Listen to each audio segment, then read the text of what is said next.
গভীর রাত, শহরের সব আলো নিভে গেছে। এক যুবক সারা দিন গুনাহ করে ঘরে ফিরছে। সে জানে না আজ রাতই তার জীবনের শেষ রাত। সে হঠাৎ বুক চেপে ধরে, শরীর কাঁপে, মৃত্যু এসে গেছে। কিন্তু তখনই সে পড়ে যায় সিজদায়। চোখ বেয়ে গড়িয়ে পড়ে 2 ফোঁটা অশ্রু। মুখে শুধু একটা কথা, আল্লাহ, আমাকে মাফ করে দাও।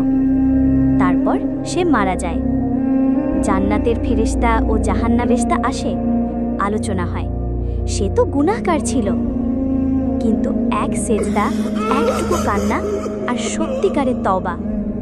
আল্লাহ বলেন, যখন সে সত্যিকারের অনুতাপে সেজদা করেছিল, আমি তার সব গুনাহ মাফ করে দিয়েছি। এরপর জান্নাতের রাস্তা খুলে যায় তার জন্য।